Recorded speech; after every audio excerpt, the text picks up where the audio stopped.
तो अभी question number 10 क्या है, इन ए कॉम्पिटेटिव एग्जाम, तो कोई तो एक कॉम्पिटेटिव एग्जाम है, देयर आर 60 क्वेश्चन, उस कॉम्पिटेटिव एग्जाम में कितने क्वेश्चन है बेटा, उस कॉम्पिटेटिव एग्जाम में 60 क्वेश्चन है ना, तो ये यहाँ पे आप लोग के लिए लिख भी दिया है कि 60 question. The correct answer would carry 2 marks, तो अगर इन 60 क्वेश्चन में से अगर आपका आंसर राइट होता है तो आपको 2 मार्क्स मिल जाएंगे, इतना समझता है आपको। And for incorrect answer 1 marks would be subtracted, ये 1 है। तो अगर आपका आंसर गलत होता है तो आपके 1 मार्क्स क्या करेंगे, आपके 1 मार्क्स काट लिए जाएंगे, ठीक है। कॉम्पिटेटिव एग्जाम में यही होता है ना, अगर एक आपका एक क्वेश्चन राइट है तो वो आपको 2 मार्क दे देंगे, अगर आपका एक क्वेश्चन रॉन्ग है तो वो आपको नेगेटिव मार्किंग भी दे देते हैं।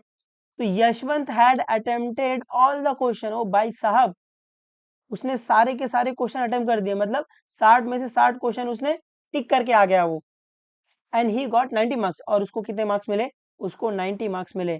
तो उसने 60 के 60 क्वेश्चन अटेम्प्ट कर दिए, मतलब एक भी क्वेश्चन वो छोड़ के नहीं आया है, 60 के 60 क्वेश्चन उसने क्या किया, अटेम्प्ट किया है, तो उसको कितना मार्क्स मिला, उसको 90 मार्क्स मिला।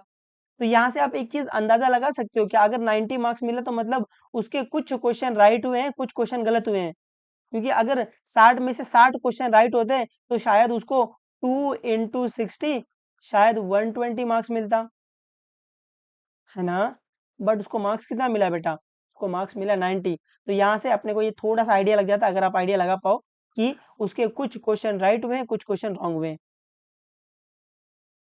Then how many question he got wrong, तो वो पूछ भी रहा है कि उसने कितने क्वेश्चन रॉन्ग किए हैं। उम्मीद है आपको ये समझा है। तो आपको फाइंड करना number of question he got, तो वर्ड प्रॉब्लम में जो कुछ भी अपने को फाइंड करना रहता है अपन उसको कुछ ना कुछ मान लेते हैं। तो सोल्यूशन में let the number of the question he got wrong x, तो मान लेते हैं कि एक्स क्वेश्चन उसने क्या किया है, एक्स क्वेश्चन उसने रॉन्ग किया है। फिर मान लेते हैं number of question he got right, मान लेते हैं उसने राइट क्वेश्चन कितना किया है, राइट क्वेश्चन उसने वाई किया है ना। तो मैंने आप लोग के लिए टेबल बना दिया कि 60 क्वेश्चन है आपके पास, और नंबर ऑफ राइट क्वेश्चन कितना, number of right question Y है, और नंबर ऑफ रॉन्ग क्वेश्चन कितना एक्स है, और ये टोटल मार्क्स। तो इसको एक बार थोड़ा भर लें। तो अभी यहाँ से जो कंडीशन आपको दिख रही होगी कि अगर वो राइट आंसर करता है, राइट क्वेश्चन करता है तो 2 मार्क्स मिलेगा, अगर उसका क्वेश्चन रॉन्ग होता है तो इनकरेक्ट के लिए 1 मार्क्स उसका माइनस हो जाएगा, और उसने सारे के सारे क्वेश्चन अटेम्प्ट किए हैं तो उसको टोटल मार्क्स 90 मिला है। तो यहाँ से टोटल मार्क्स मैं 90 लिख लूँ, तो यहाँ से मैंने टोटल मार्क्स क्या है 90 है, और एक राइट क्वेश्चन करने पर उसको कितना मार्क्स मिल रहा है, उसको 2 मार्क्स मिल रहा है, और एक रॉन्ग क्वेश्चन करने पे उसके 1 मार्क्स माइनस कर लिए जा रहे हैं, है ना। तो ये इक्वेशन क्या बनेगा, 2y minus x is equal to 90, है ना। अगर एक क्वेश्चन राइट करने पे 2 मार्क्स मिल रहा है तो अपने पास y क्वेश्चन उसने राइट किया है तो कितना मिलेगा, 2y मिल जाएगा ऐसे। तो 2 into y minus x is equal to 90। उम्मीद आपको ये समझा है। मैं बोलूँ यहाँ पर टोटल नंबर ऑफ क्वेश्चन 60 है, और number of right question plus number of wrong question करेंगे तो इक्वल टू 60 आना चाहिए, क्योंकि यशवंत ने ना पूरे के पूरे क्वेश्चन को अटेम्प्ट किया है। तो अगर आप number of right question plus number of wrong question करोगे तो ये आपको 60 के इक्वल देगा। उम्मीद आपको ये भी समझा है थोड़ा बहुत, है ना, क्योंकि 60 के 60 क्वेश्चन है और यशवंत ने सारे के सारे क्वेश्चन को अटेम्प्ट किया है, उसमें से उसको वाई राइट आंसर मिले हैं और एक्स रॉन्ग मिला है। तो अगर मैं इन दोनों को ऐड करूंगा तो टोटल 60 क्वेश्चन आने चाहिए ना, number of right question plus number of wrong question is equal to 60। तो यहाँ से आप एक और कंडीशन बना सकते हो कि x plus y is equal to 60, है ना।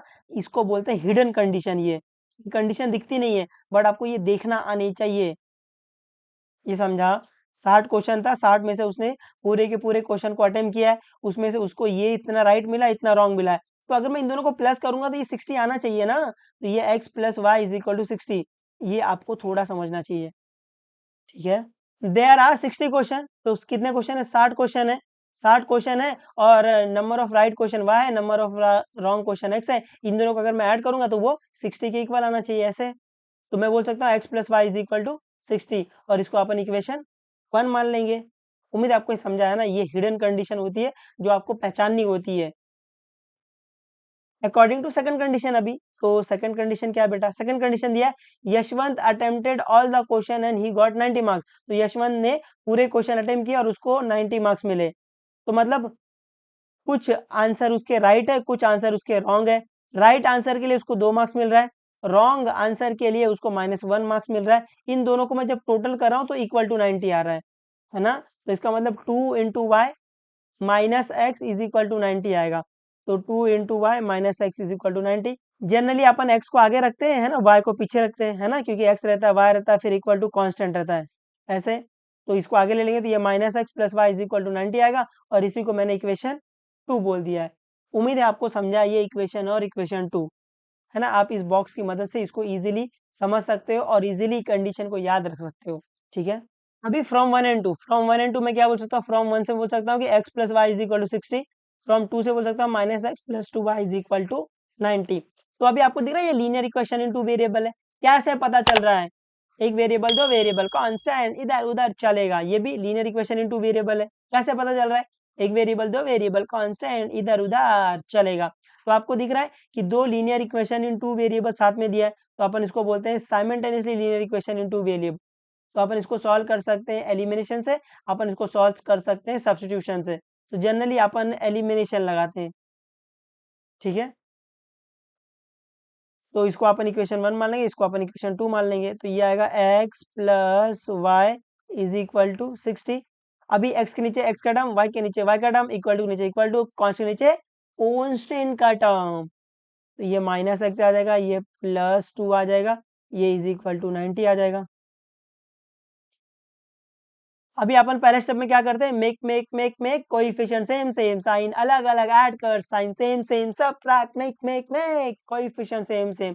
तो पहले स्टेप में अपन कोएफिशिएंट सेम करते हैं। तो आपको दिख रहा है एक्स का कोएफिशिएंट इधर 1 है, इधर भी एक्स का कोएफिशिएंट 1 है, देखो ऑलरेडी कोएफिशिएंट सेम करके दिया हुआ है। तो अपन क्या करेंगे, साइन चेक कर लेंगे, यहाँ पर साइन प्लस है, यहाँ पर साइन माइनस है, तो क्या है, साइन सेम सेम है अलग अलग है, साइन अलग अलग ऐड कर। तो अपन इसको ऐड कर लेंगे, बिल्कुल, तो ऐड करो। तो प्लस एक्स माइनस एक्स ये कैंसिल हो जाएगा। उसके बाद प्लस वाई प्लस 2 वाई, तो प्लस वाई क्या आ जाएगा, 3 वाई आ जाएगा। 3 y is equal to 60 plus 90, 60 plus 90 शायद 150 आएगा, शायद क्या 150 आता है। तो ये आएगा y is equal to 150 divided by 3। अभी अपन इसको कैंसिल कर सकते हैं, बिल्कुल, 3 1 जा 3, 3 5 जा 15, 3 0 जा 0। तो y की वैल्यू क्या मिल गई आपको, y की वैल्यू मिल गई 50। ये समझा है आपको। बट अपने को y फाइंड नहीं करना था ना, वो y फाइंड करने के बोल ही नहीं रहा। अपना y क्या है, नंबर ऑफ राइट क्वेश्चन है, वो नंबर ऑफ रॉन्ग क्वेश्चन पूछ रहा है। तो अभी x फाइंड करने के लिए क्या करेंगे, put y is equal to 50 in equation 1 equation 2 कहीं भी डाल दो। अपन कहाँ डालेंगे, इक्वेशन 1 में डाल देंगे, ये थोड़ा सिंपल दिख रहा है, ठीक है। यहाँ पर आप लिखेंगे put y is equal to 50 in equation 1। तो चुपचाप इक्वेशन 1 लिख लो, है ना, चौधरी नहीं बनना है कि आप इक्वेशन 1 में डायरेक्टली डाल रहे हो। तो चुपचाप इक्वेशन लिख लो, है ना, ज्यादा उतावलापन नहीं करना अपने को, आराम आराम से करें, मजा आएगा एकदम जिंदगी में। तो x plus y is equal to 60। तो अभी put y is equal to 50 in equation 1, मतलब इक्वेशन 1 में जहां जहां y वहां वहां बढ़िया। तो y की जगह 50 डाल दो, तो क्या आ जाएगा, ये आ जाएगा x plus 50 is equal to 60। अभी यहाँ से मेरे को x फाइंड करना है, यहाँ पे 50 क्या हो रहा है प्लस, वहां जाकर माइनस, तो ये आ जाएगा x is equal to 60 minus 50। तो क्या आ जाएगा, x is equal to 60 minus 50 क्या आ जाएगा 10। तो आपको x की वैल्यू क्या मिल गई है, आपको x की वैल्यू 10 मिल गई है ना। तो लास्ट में आपको वो स्टेटमेंट लिखना पड़ेगा, therefore the number of wrong question is 10। Last में ऐसा आपने जो लेट किया था वो लिख देना, therefore the number of question he got wrong is equal to x, और आपको x की वैल्यू क्या मिल गई, आपको x की वैल्यू 10 मिल गई है ना। उम्मीद आपको समझा है, ये आ जाएगा आपको, ये आ जाना चाहिए, ठीक है। तो पढ़ते रहो, जो भी डाउट रहेगा बेझिझक पूछ लेना, बता देंगे, कोई दिक्कत नहीं। चलो बाबा टेक केयर और मचाते रहो। मैं उम्मीद करता हूँ आपको ये समझ में आ रहा है थोड़ा बहुत, है ना। वर्ड प्रॉब्लम को आपको प्रैक्टिस करना पड़ेगा, आपको वो कंडीशन पढ़कर कंडीशन बनानी आनी चाहिए। ये सॉल्विंग पार्ट तो आपने 5.1 में ही सीख लिया रहेगा, बट ये जो वर्ड प्रॉब्लम में जो कंडीशन बनाने वाली चीज रहती है ना, ये काफी बच्चों को दुखदाई लगती है। वो दुखदाई क्यों लगती है? बिकॉज़ आप क्वेश्चन को अच्छे से नहीं पढ़ते हो। आप क्वेश्चन को पढ़कर जो-जो आपके काम की चीज़ें वो निकाल नहीं पाते हो। अगर आप अपनी काम की चीज़ें नहीं निकाल पाओगे तो आप हमेशा परेशान रहोगे। ठीक है? तो इसको 1 से 2 बार प्रैक्टिस और करना, क्योंकि वर्ड प्रॉब्लम इतना ईज़ी नहीं होता है ना, वो सबको नहीं आ रहा है। तो अगर आप चाहते हो कि वर्ड प्रॉब्लम आपको समझे, तो आप एक बार क्वेश्चन खुद से पढ़ना, है ना? वीडियो को देखना, एक बार क्वेश्चन फिर से पढ़ना और देखना क्या आप उन-उन चीज़ों को पॉइंट आउट कर पा रहे हो कि उन-उन चीज़ों को ये मानेंगे, है ना? वर्ड प्रॉब्लम में सिंपल जो मैंने एक तरीका बता दिया है कि जो कुछ भी अपने को फाइंड करना है, उसको कुछ ना कुछ मान लेने का। उसके अकॉर्डिंग आप कंडीशन बनाते हुए चले जाओगे ना, आपको काफ़ी हद तक वर्ड प्रॉब्लम आ जाएगा। मैं ये बिल्कुल मान रहा हूँ, कुछ-कुछ कंडीशन है ना, वो हिडन रहती है। जैसे इसमें x + y = 60 वो डायरेक्ट डायरेक्ट नहीं दिया था। बट आप अभी 9th स्टैंडर्ड में हो, आप इतने मैच्योर्ड हो कि आप चीज़ों को अलग बेहतर तरीके से देख सकते हो। ठीक है? और ये प्रैक्टिस से ही आएगा, है ना? किसी को मैथ्स ऐसे हवा में नहीं आ जाता है। आप सोचोगे कि ये मेरा दोस्त स्कॉलर है, इसको मैथ्स पहले से आता है, ना, उसने उस पे काम किया है, उसका जो बेसिक है वो उसको आता है ना? बेसिक मतलब प्लस माइनस करना, चीज़ों को इंग्लिश से हिंदी में थोड़ा चीज़ समझना, बिकॉज़ इंग्लिश में अपने को चीज़ें कम ही समझ में आती है। आती नहीं है ना? बिल्कुल। तो कोशिश करना कि आप क्वेश्चन पढ़ो, क्वेश्चन समझो और एक बार वीडियो देखो, फिर एक बार खुद से सॉल्व करने की कोशिश करो। ऐसा करोगे ना, आपको वर्ड प्रॉब्लम में तकलीफ नहीं आएगी। एक बार आप कंडीशन बनाना सीख जाओगे ना, आप मचाना स्टार्ट कर दोगे इसमें, ठीक है? उम्मीद है मैं आपको ये चैप्टर थोड़ा अच्छे से समझा पाया हूँ और आप इसको समझ पाए हो, ठीक है? तो पढ़ते रहो, जो भी डाउट रहेगा बेझिझक आप पूछ लेना, बता देंगे, कोई दिक्कत नहीं। चलो, बाय-बाय, टेक केयर और मचा दे रहना एकदम।